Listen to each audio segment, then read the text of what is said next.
bakunzi b'ikiganiro cy'ijambo ry'umunsi, reka mbifurize igitondo cyiza cy'umugisha.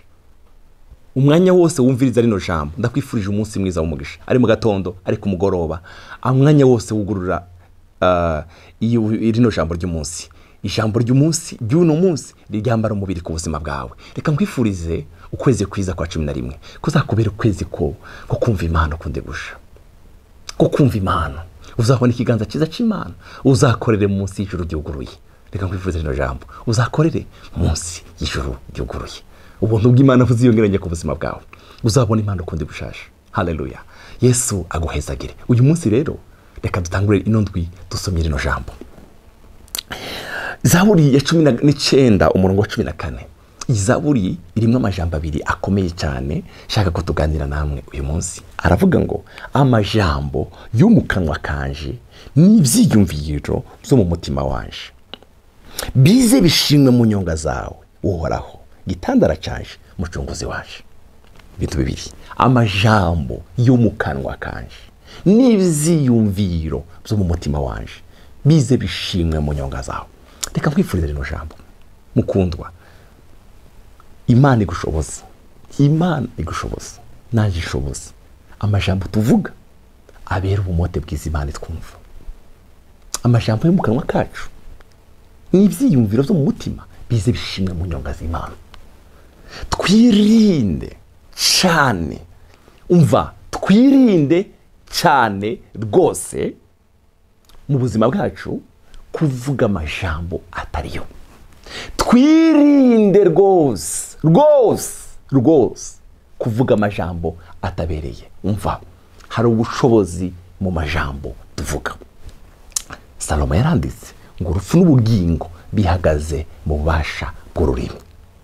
Amajambo yawe nusohora ijambo uvuga, haleluya, azashimwe, rize rishimwe mu nyonga z'Umwami. Niwe shuru umuntu, Pawulo yabwiye Abakolosayi, mwivugo yanyu yamane ubuntu bw'Imana, yamane ubuntu bw'Imana. Nusohora ijambo uvuze, umuntu yumva ubuntu bw'Imana mu kanwa kawe. Umwana wawe, umukozi wawe, abukoresha bumva ubuntu bw'Imana biciye mu majambo uvuga, kuko amajambo uvuga ararema. Hariho abantu benshi uno munsi, hari abana benshi babayeho nabi mu buzima bubi kubera iki? Kubera amajambo mabi y'abana babo. Hari umunsi umwe nigeze kwigisha ijambo, umuntu umwe aranyandikira arambwira ngo ivyo ndi muno munsi nabitewe n'abavyeyi banje, bampuka iminsi yose, bakambwira nabi, bakavuga nabi, bakambwira ivyo ntakoze, bakanyita amazina ntakoze, uyu munsi ntacyo nabayemo, ntacyo navuyemo kubera ibitutsi by'abavyeyi. Amajambo yawe mwene data, amajambo yawe, amajambo uvuga, witondera amajambo uvuga.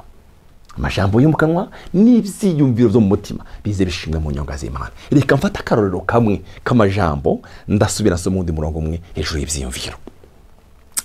Igitabo cyo guharura igice cya 13 umurongo wa 27 aravuga ngo barira Mose ati twashitse mu gihugu wadutumyemo, kandi n'ibyukuri koko gitemba amata n'ubuki, kandi ngivyo twamuyeyo. Aha Mose bamaze kujabuka Yorodani atuma abantu kuja gutata igihugu bariko baraja mu Kanani. Bamaze kuja gutata bagenda barakizunguruka, cyari igihugu cyiza. Ikintu cya mbere bakoze bavuze ubwiza bw'ico gihugu, baravuze ngo barira Mose ngo twashitse mu gihugu wadutumyemo, kandi n'ibyukuri koko gitemba amata n'ubuki, kandi ngivyo twazanye. Aya maja bakingaho iryo jambo ryari ryiza. 28 mugabo mvirisa, ari igihe umuntu avuga amajambo yakagira ngo mugabo abantu baho bo muri ico gihugu nabahizi, kandi ibisagara byaho bizitirijwe inzitiro z'amabuye, kandi ni binini cyane, eka mbere twabonyemo Abanaki. Maze Kalebu, umva, twabonyemo Abanaki bari barebare, ibisagara byaho abatangira kuvuga bidashoboka. Bene data, bibagirwa y'Amana yabambukije kiyaga gitukura, bibagirwa y'Amana bakubise igitandara amazi aravamo baranywa, bibagirwa y'Amana yabagaburiye manu batarima, bibagirwa y'Amana. Wirinde kuvuga amajambo mabi. Hayo majambo hari gukurikirana ugasanga ubuzima bwawe buri futi. Haleluya. Igice cya 13 umurongo wa 20. Haleluya. 30 umurongo wa 30. Maze Kalebu yamira abo bantu bariko baridodombera Mose aravuga ati nimuze tuduga ubu nyine duhashike kuko dushobora rwose kuhatsinda. Dore imvugo ndakwifurije, imvugo ya Kalebu, imvugo ya Kalebu, imvugo inezeza umutima w'Imana. Nimuze tuduga ubu nyine bariya banaki tuzobanesha. Arahandi yavuga Mose aravuga ngo ariko abari baduganywe nawe bati ndiko ushobora kuduga ngo tubarwanye abo bantu kuko baturusha ubuhizi. Bararwanye batanarwanyega babariya Bisiraheli inkuru zega cyamvutu zico gihugu batase. Imana ikurinda abantu bakuzanira amakuru cyamvutu muri kuno kwezi kwa 11. Imana ikurinda abantu, Imana igushoboze kuvuga amajambo mazima, Imana igushoboze kuvuga ibyo wizereye ubizitomoye neza. Imana ikurinde.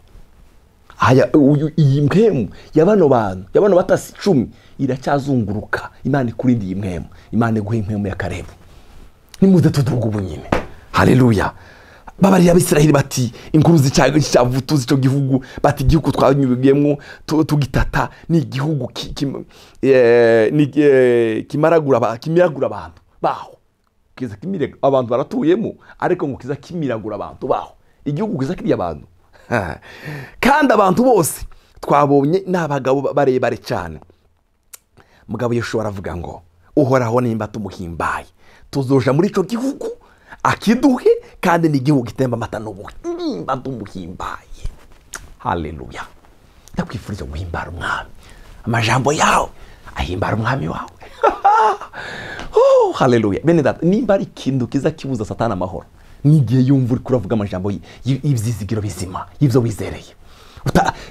Igihe uvuga amajambo mabi uri kuramugaburira, ndagowe ndapfuye ntabi wacu barantaye barelelele ivyo bintu byose uvuga aya majambo uri kuragaburira Satani. Aturi ivyizigiro bizima. Kalebu na Yoshua ugira ngo y'amaso yabo aboneka ntibabonye bajya banaki yarababonye ariko bizeye imbaraga z'Imana yacu. Baravuze ngo nimuze tuduga ubu nyine bariya banaki tuzobarya bwa musima nimba tumuhimbaye. Murongo 9:14 aravuga ngo ntimugararize uhoraho kandi ntimutinye bene ico gihugu tuzobarya bwa musima. Ntimugararize uhoraho nimuze tuzobarya bwa musima. Icyabakingira cyabavuye ko ariko tweho uhoraho ari mu ruhande rwacu ntacu mubatinya. Icyabakingira cyabavuye ko ariko twebwe uhoraho ari mu ruhande rwacu. Reka kwifuriza ngo uhoraho mu ruhande rwawe muri kuno kwezi, uhoraho mu ruhande rwawe. Ivyo watinyaga uhoraho abigukura imbere mu izina rya Yesu. Haleluya. Oh, Mungu wetu asifiwe sana. Haleluya, haleluya. Haragera rero Imana iravuga nayo rero. Imana irasohora ijambo. Iravuga okay, numvishe ibyo bavuze n'imigwi ibiri Yoshua na Kalebu bavuze kwabo kandi aya majambo yabona yashimye. Muzobarya bwa mutsima kabisa, muzobarya nimuhaguruke muje kubarya. Ariko rero reka ndakubwire barya abantu bose bandi bavuze amajambo abahize ababwira ijambo 14:28 babarira utukuntu ko ragize ati arahigora kwiwe ati ibyo numvise mwivugiye nibyo zo bakorera, ibyo numvise mwivugiye nibyo nyene zo bakorera. Bakunzi, hindura ukuvuga. Dawudi yavuze ngo amajambo yo mu kanwa kanje n'ivyiyumviro byo mu mutima wanje bize bishinga mu nyonga zawe. Bihindura ibyo uvuga, uhindure ibyo uvuga. Ama negative, ibintu bidashoboka, ama blague atariyo, ibintu by'ibishego, ibintu byo kurahira, ibintu bipfuye biva mu kanwa kawe. Akanwa kawe kagomba kuvuga amajambo aryohera Imana n'abantu bagukikuje. Haleluya. Amajambo yacu Paulo yaravuze ngo asohokana ubuntu bw'Imana. Asohokane iki? Ubuntu bw'Imana. Abatwumva bumva ubuntu bw'Imana muri twebwe turiko turavuga. Tuvuga gukomera kw'Imana yacu, tituvuga ibintu bipfuye. Amajambo mabi ntacyo mu kanwa kacu. Imana iravuga ngo aya majambo numvise bivugi niyo nzobakorera. Hari abantu benshi uno munsi babayeho ubuzima bubi kubera amajambo bavuze, kubera amajambo bavuze ku bana babo. Ivyo nyine numvise bivugi nivyo nzobakorera.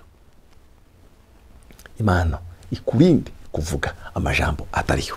Reka mvuge hejuru y'ibyiyumviro. Reka kugabura ibyiyumviro byawe ama negative, ibintu bipfuye, ibintu bitari byo. Ugumusubiza amaso inyuma, iyo nza kugira gutya, iyo nza kuza hano, iyo nza ibyo ntibyabaye. Reka kugabura ibyiyumviro byawe ibintu bidashoboka. Ibyo biyumvira. Haleluya. Dawudi yabwiye Imana ngo mwami uzonsubire ndyamye nsinziriye. Uzareba ibyiyumviro byacu udoncace. Uzosanga ndakukiranukiye. niyo ndyamye uzosanga ndagukiranukiye. Pawulo avuga ijambo ryiza, avuga hejuru iby'imviro.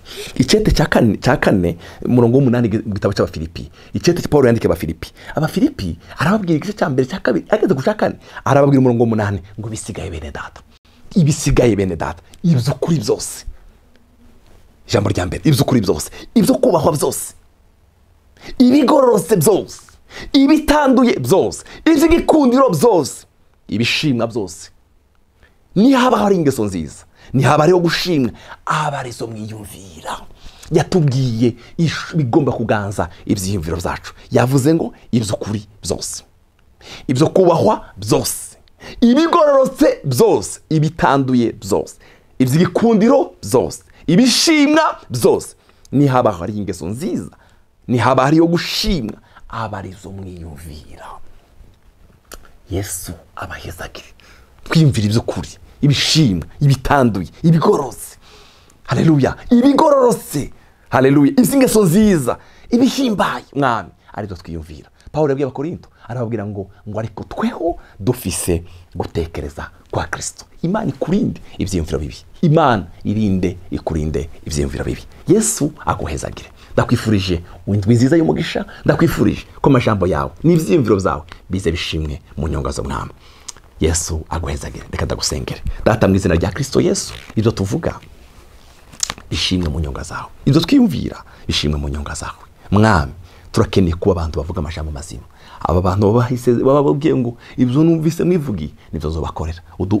Udushoboze guhindura uko tuvuga, udushoboze mwami guhindura uko twiyumvira, twiyumvira uko ushaka, twiyumvira uko ubona mwami. Pawulo umwanditsi w'Abahebureyo yaravuze ngo dushishikare kwatura ibyizigiro byacu, kuko yasezeranye ariyo kwizerwa. Urakoze mukunzi wacu Yesu, urakoze mukunzi wacu Yesu. Amashimwe akugarukire, amashimwe akugarukire Mana yacu, amashimwe akugarukire. Urakoze Mana yacu, icubahiro n'amashimwe bibi zawe. Inone indwi y'umugisha, amajambo yacu abe akubera umote bwiza, ibyo twiyumvira mwami bigushime, bikunezeze. Urakoze kuganiriza imitima yacu, ishimwe ryawe mu izina rya Yesu mwami wacu, amen. Yesu abahezagire.